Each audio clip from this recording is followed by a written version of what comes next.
Your dad made $35,000. You make $100,000. He bought a house. You rent an apartment. He raised a family. You're paying $2,500 just to have a place to live. So how did the person making 3 times less money end up with more? Because your $100,000 isn't worth what his $35,000 was. And that's the part nobody tells you. You were told that making more money would make you richer. Get a degree, get a better job, get promoted, make 6 figures, and eventually you'll have the life your parents had. But something went wrong. Your paycheck got bigger, while the price of everything around you got bigger too. And that's why you can make more money than your parents and still feel broke. Let's go back to 1990. Imagine your dad. He makes around $35,000 a year. He has 1 car. He buys a house for around $120,000. He raises a family, he pays his bills, and eventually he retires. Now, was life easy in 1990? Absolutely not. $35,000 was still a serious amount of money. There was no Amazon, no smartphones, no food delivery at the push of a button, no streaming services, no internet in your pocket. But here's what matters. A much larger portion of his income could go toward the biggest things in life: a home, a car, a family, and eventually retirement. Now let's meet you. You make $100,000. Sounds amazing, right? 6 figures. But let's see where that money actually goes. Maybe $2,500 a month goes toward rent. That's $30,000 a year. Then there's your $700 car payment. That's another $8,400 a year. Then health insurance, maybe student loans, groceries, utilities, car insurance, gas, childcare, and of course, taxes.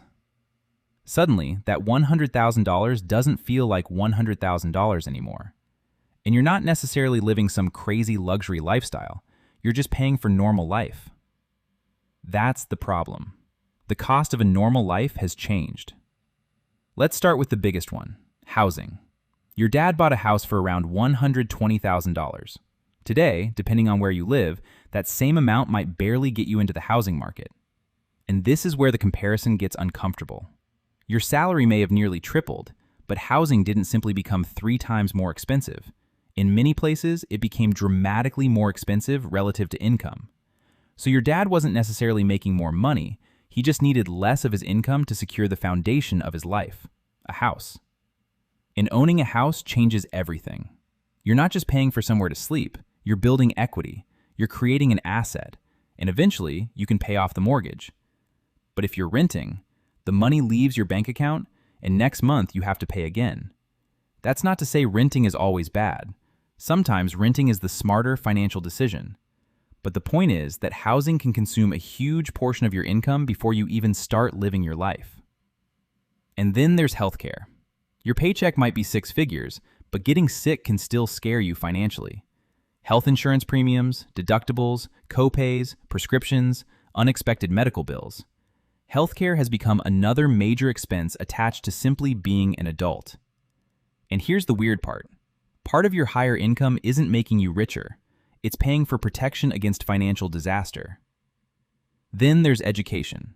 Your parents may have told you, go to college, get a degree, get a good job. So you did, and maybe it worked. Maybe that degree helped you get the $100,000 salary. But now you're paying for the privilege: student loans, years of payments, interest. So your education helped increase your income while also increasing your financial obligations.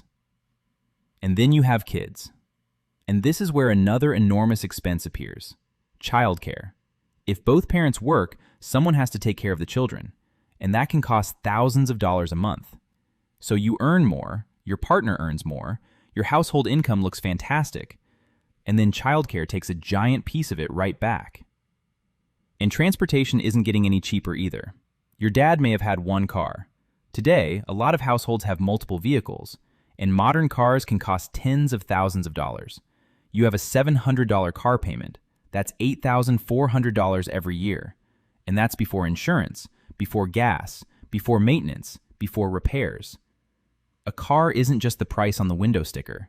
It's another monthly bill attached to your life. And then comes something that has nothing to do with inflation: lifestyle inflation. Imagine you make $60,000. You get a promotion. Now you're making $80,000. You should have an extra $20,000, but suddenly you move into a nicer apartment, you get a nicer car, you eat out more, you take better vacations, and somehow you're still broke. Then you get another raise. Now you're making $100,000. And instead of feeling rich, you simply become accustomed to a $100,000 lifestyle. That's lifestyle inflation. Your income rises, your spending rises, and your financial stress stays almost exactly where it was. Then there's consumer debt. And this is where the modern economy gets really good at making expensive things feel cheap. You don't look at a $6,000 purchase and think, I don't have $6,000. You look at it and think, it's only $150 a month. And then another company says, only $80 a month. Another says, pay in 4 easy installments. None of these payments look terrifying individually, but add them together, and suddenly your paycheck is already spent before you receive it. Car payment, credit card payment, student loan payment, subscription payment. And eventually, your monthly obligations become the real boss of your life. Then there's taxes. Your salary isn't the money you actually get to spend. You might make $100,000, but you don't have $100,000 sitting in your checking account. Taxes take a portion. Health insurance takes a portion. Retirement contributions may take a portion. And what's left is your actual spending power. That's why comparing your dad's $35,000 salary to your $100,000 salary isn't a fair comparison. The number on the paycheck doesn't tell the whole story. You have to ask, what could that paycheck actually buy? Because income is just a number. Purchasing power is what that number can actually do for you. And that's the real story. Your income went up, but the cost of the life attached to that income went up too, maybe faster. And that's why someone making $100,000 today can feel poorer than someone who made $35,000 decades ago. Now here's where we need to be careful. This doesn't mean your parents had an easy life. They didn't. It doesn't mean everything was cheaper. It wasn't. And it doesn't mean every person today is worse off than their parents. They're not. Technology is better, communication is easier, entertainment is cheaper in many ways.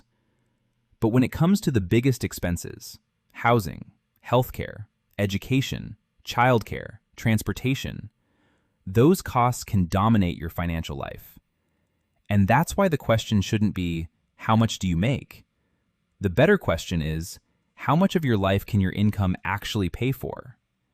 Can you afford a home? Can you raise a family? Can you handle an emergency? Can you save for retirement? Can you take a vacation without putting it on a credit card? Can you stop working one day? That's purchasing power. And that's what actually determines how wealthy you feel. Now imagine your dad standing next to you. His salary, $35,000. Your salary, $100,000. You look at him and ask, how did you survive on $35,000? And he looks at you and asks, how are you struggling on $100,000? And maybe both of you are asking the wrong question. Because the issue isn't simply how much money you make, it's what that money is competing against. Your paycheck is fighting against housing, healthcare, education, childcare, transportation, taxes, debt, and lifestyle inflation. You can make more money and still not get ahead. Because sometimes the problem isn't that you're running too slowly, it's that the finish line moved. Your parents weren't necessarily richer because they were better with money, and you're not necessarily poorer because you're irresponsible. You're playing the game in a different economy. So the next time someone tells you, just make more money, remember, making more money is only half the equation. The other half is what happens to the cost of the life you're trying to afford. Because you can double your income and still feel broke. And you can make 3 times what your parents made without having 3 times their financial freedom. That's the uncomfortable truth. The problem isn't always that you make too little money. Sometimes it's that the finish line moved. And if you really want to know whether you're getting richer, don't just look at your paycheck. Look at what your paycheck can actually buy. Because your salary is a number.